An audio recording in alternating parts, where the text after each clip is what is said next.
daal di koy def nag ci xëtam jàpp ni fi mu ne nii presse bi moom dañ leen di persécuter. waaw léegi moom na bindaale ci article am boobu wala ci kiwam boobu ñoom lan la ñu def ba ñu jàpp leen beneen bi ci des bala maa dikk foofu sax déjà. xam nga Sénégal nag dafa neex wala maanaam ay jamono Pape Alé du woon journaliste xanaa Pape Alé ñaar bi xam nga doon journaliste. déedéet moment bi ñuy wol Pam Ndiaye bu Walf xam nga moom doon journaliste. moment bi ñuy agressé Pape Mame Biram Wàcc bu Walf ak Pape Matar Diallo ñuy yuuxu bu dem porter plainte ba tey seen plainte bi mujjul fenn gisoo benn journaliste bu ci tiwite gisoo benn journal bu ci titre wax ni les journalistes en danger xanaa ñooñu kon ñoom duñu ay journalistes mais moment bi ñuy convoqué am les uns waaw les autres et les et cetera. mais merci beaucoup loolu moom ci presse bi de. mais moment bi ñu woloon Moussa Diop bu Walf bii parce que moom booba am na benn journaliste bu nekk sous sa responsabilité bu tenir des propos ci antenne Walf ñu gis ni sa responsabilité est engagée mais ñu woolu ko toute une journée di ko déglu. est-ce que booba ñoom ñi gënoon nañu taxaw ni la presse est menacée la presse traquée waaw léegi tey Simon Pierre Faye bii c'est un confrère ñu ngi koy ñaanal jàmm. et que ñu bari ñu ko xam li ñu ko xamee mooy professionnalisme mais lu ñu wax ni moom la nekk ci kër googu noonu rédacteur en chef. mais rédacteur en chef Mareta kooku article bu ñu manti publier ak lu manti doon bis bu ñuy woo yow la ñuy njëkk a woo parce que yow ci sa jëmmi bopp da ngay valider ñu soo koy jàllale cet article là mais loolu moo xew ci kaw Simon Pierre Faye bii nii gis nañu benn article boo xamante ni si nii mais publier nañu ko ci benn site boo xam ne mu ngi tudd nee nañu Zik FM xam nga 89 point lan. ñu xool gis ni xëy na moom moo nekk red chef bi mais ñu woolu ko déglu ko. mais site boobu dañ ko supprimer de. loolu laa dégg. supprimer nañ ko dem naa ma Xalaat TV parce que Xalaat TV léegi ñoom nëbbatootuñu. ñoom ñu ngi ni fànn daaj ji Xalaat TV def na ci ay investigation yu am solo. oui j'ai écouté hier mais man dama am na temps d'administrateur yoo xam ne ñoo nekk ci ginnaaw. am nañu ku ñu bëgg a protéger mais loolu liggéeyu Xalaat TV la. et que moom xëy na moom def na ci enquête bu am solo ci côté googu noonu mais ñun tey man de mon côté mooy que ni dama jàpp ni sur cette affaire là ñenn ñi nga xam ne dañ ci bëgg a profito ñii ñu naan bredé yi. ñi nga xam ne dañ ci bëgg a profito. booy laa booy pour bredé yi. bredé yi waaye bredé yi fi mu ne nii ñoo ñu sonal bilaay bredé yi parce que lii am na ci ñoo xam ni lu Ousmane Sonko ko wax amuñu courage u affronter li nga xam ni tey moom moo di seen directement seen ay adversaires. dañuy bëgg di làqatu tout le temps ci ay nit yoo xam ni parce que man seetaan naa vraiment kii bu nice bi ci Xalaat TV def.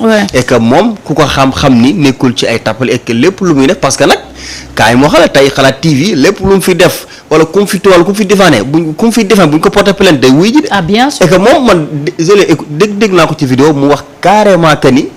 ke fépp fu ko moom ci boppam dafay wuy kon kooku nekkul kuy nëbbur wala kuy laxatu kon yaakaar naa ni tey bu ñuy wax mën nañ koo citer nommément parce que nag moom li tax mu def réplique boobu noonu dafa am ñu bëggoon a profité ci mbir mi xëy na pour attaquer ko moom mais nag dañoo bippi ko am crédit parce que Xalaat TV ku ko yàgg déglu xam ni mais kooku borom voix boobu mais du como du cuune et fait des enquêtes yoo xamante ni c'est mais am na lu mu xam bu baax a baax léegi nag tey bu ñu dikkee li fi jotoon a jàll lépp ci nguurug Macky Sall li ñu fi torturé ci ay journalistes toroxal leen fi mais xoolal ab sa an bu bi nekkoon Seneweb te léegi mu quitté fa dem nekki feneen bi sur le terrain boobu man j'étais là-bas ni ko takk der yi def bon ñenn ñi sax jug nañu mais est-ce que coow li ci am ni yëpp am na ak ñeneen mais il a fallu ko ñu ñëw ba ci nguuru président Bassirou Diomaye Diakhar Faye te xoolal journaliste yi fi wóolagul lépp est-ce que déggagun nga fi kun fi torturé doyen Samb wala kun fi violenté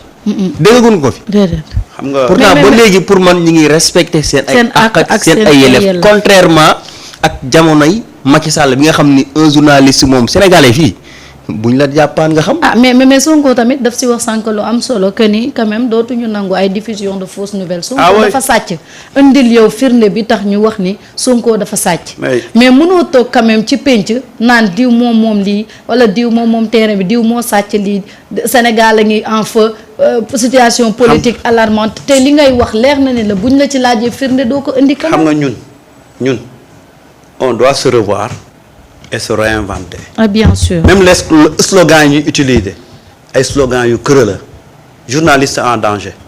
Qui n'est pas en danger dans ce monde-là? Tout le monde est en danger ñëpp. Le policier qui exerce son métier. Il est en danger. Le militaire qui va au front. Il est en danger.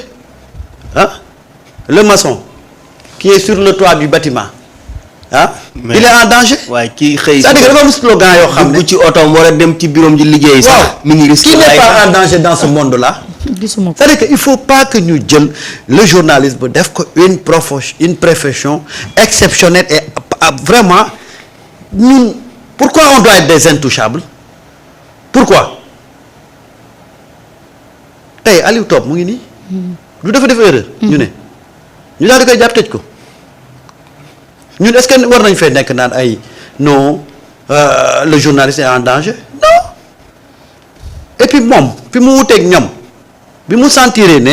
il a lésé une association il a présenté des excuses. te ñoom defuñu ko. mais pire quand tu veux jouer di effacer ay pages. waaw naan existé wul. alors que yow nit ñi indil nañ la capturé nañ ko ba yàgg. nit ñi indil nañ la sax benn émission boo xam ne yaa ngi doon wax ne. vous pouvez nous suivre sur nos plateformes. waaw tudd plateforme boobu. wan naa la ko sax c'est-à-dire que xam nga lan la.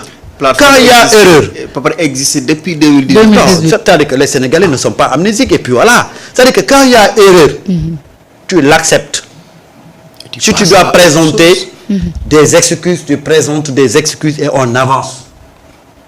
Il faut pas nga def erreur ba pare di bëgg a jox sa bopp benn dëgg boo xam ne amul. xam nga tey dañu war a départir ci ce corporatisme mal placé là. loolu dañ ko war a dépasser suñu bëggee suñu métier bi dox. Marieta li may bokk ak yow plateau yëpp. quand tu déconnes je te dirai que tu as déconné. de même que yow bu ma déconné nga ne ma damaa déconné ñu avancé ànd ci dëgg waxal. loolu kay du jeex. yow xam nga ma du fii yàgg nañ fee toog xëy na nit ñi ñoo ko dul xam mais dañuy génn ci biti ñaasante ba ne ba tàng jër dem rek maa ngi toog ba si àgg ma naan ma kii defar vidéo yi di dugal samay photo na may changer ay chemise mais dafa mel ni benn chemise bi rek laay sol bu yàggee gars yi nañ ne sàmmkat bon xam nga mais bref pour te dire que nit dafay def erreur. ñu bàyyi di wax ay journalistes en danger le monstre est là yéen régime bu ñëw rek ngeen ne le monstre est là. c'est-à-dire que yooyu dañ ko war a dépasser ñoom xam nañ ñii monstre yi dama koy wax di ko répéter xam nañ les véritables monstres xam nañ ñi ñuy privé liberté de presse. Ce sont certains patrons de presse ñoom ñooy les monstres parce que ñooy am un combat politique indi ko dans les rédactions jël journalistes yi chargé leen mission boobu ñu pare malheureusement les pauvres journalistes ñoom ñooy payer les pots cassés tey da ngay bind sa article defar ko ba mu nice dem ñibbi ci kër ñibbi sa kër patron de presse bi ñëw ci guddi gi changer sa une changer sa article def ci loo xam ne nga xëy ñu ne la def nga diffamation ñun suñu monstre ce n'est pas l'État ki ñuy xañ liberté de presse mu ngi ci biir rédaction yi tant que les rédactions là sont infestées de patrons politiques on aura toujours les mêmes problèmes et on n'ose pas en parler malheureusement c'est bien de faire des communiqués mais wax leen problème bi fan la bés bu ñu ko waxee xam ngeen ko xam nañ ko ñun suñu problème personnel suñu problème principal xam nañ ko suñu patron de presse yi la waaye état bi bés bu patron de presse yi dégagé woon bañ dem toog ak état bi nga xool on n'a aucun problème avec l'État parce que une fois encore ce pays regorge de très bons journalistes boo demee ci jeunes yi ñooy nekk sur le terrain di rey seen bopp mais dangay dem léegi baara bind dem reportage ñëw bind article am ba pare ma bàyyi ba baara dem man damay politique ma xool ne baara bind na benn papier bu rafet ci Birame Souleye mais comme man damay politique en tant que patron de presse te Birame neexuma mais ma changé papier baara bi daal di def titre Birame Souleye n'a pas dit toute la vérité sur les contrats miniers alors que baara mi dem tegal jox nañ ko ay documents à l'appui mu ñëw toute la vérité sur les contrats miniers titré ko papier bind ko ba pare dem ñibbi patron bi woote lan mooy génn suba ñu ne ko gis nga moi j'ai pas peur de dire ce qui se passe dans les organes de presse parce que dama ko dund fekkee ko dafa am ay patron de presse yoo xam ne ñoo yàq les rédactions te loolu tant que réglé wuñ ko on va toujours tourner en rond à chercher le monstre ou à vouloir accuser un régime ne mooy monstre bi alors que le monstre il est toujours avec nous loolu mooy suñu problème mais nous avons de très bons journalistes. mais nañu interroger wu d'abord ñan ñoo xëy di titre loolu qui sont ces gens. ñu xool bu ñu posé wu question boobu rek dañu am une réponse claire et nette ci fan la ñu bëgg a orienter affaire yi quoi en fait. parce que ñi nga xam ne ñooy xëy di titre ak di jël seen journaux yi mais xoolal xam naa ne journal bi da nga koy bañ a tudd mais boo ko tuddoon léegi Sénégalais yi xam ban. non man bokk na ci yi ma topp waxoon. ma dee ko xool mais xoolal journaux yi sérieux yi Marieta. xoolal journaux yi sérieux yi nga xam ne ñi ngi fi nekk nii jamono ji yëpp ku ci xëy yaa ngi def sa ay investigation di xool naka ngay informer askan mais ñeneen ñi nag ñoom ñooy nekk ci ay détails malheureusement. mais je veux dire que voilà. Man, une fois encore, je rends hommage à tous ces jeunes journalistes qui ont du mérite, qui se battent guddeeg bëccëg pour être professionnels. Il y en a énormément dans ce pays-là. Et je connais beaucoup de jeunes yoo xam ne toujours ñu ngi ñafe pour être professionnels. Toujours. Mais devant le dictat de certains patrons de presse, voilà le problème. Tey bu ñu fi nekk naan ay toujours dama leen koy wax ne laan yéen bàyyi leen bu ñu waxee nga naan le monstre est là alors que yéen kii bind affaire bi sax mooy monstre bi ñun on connaît les monstres hein? On n'a pas encore le courage de le dire. Regarde comme ni rédaction yi dégarniré on prend on ramasse des gens ah jël leen def leen ay chroniqueurs ñu toog tey boo ñëwoon ne leen on va parler d'économie duñ ci wax dara. xamuñu ko. nga ñëw ne leen on va parler de santé duñ ci wax dara. éducation duñ ci wax dara. yoo koy ñëwal ne waa Sonko war naa wax li Pape Djibril Fall rek ngeen commencé non waru ko wax ah moom kay bu demoon sax xoolal loolu ngeen di jàpp ba ngoon jot après ngeen dem ñibbi. même saa wolof interpellé nañ ko ci assemblée nationale mais tey lu xew assemblée nationale tey guñu ko. mais suñu ndaw bi Bamba dinañu ci wax lu leer. c'est-à-dire que Bamba mi fa nekk. gis nga un pays normal ah buy dox yii c'est des faits divers on peut interpeller les gens.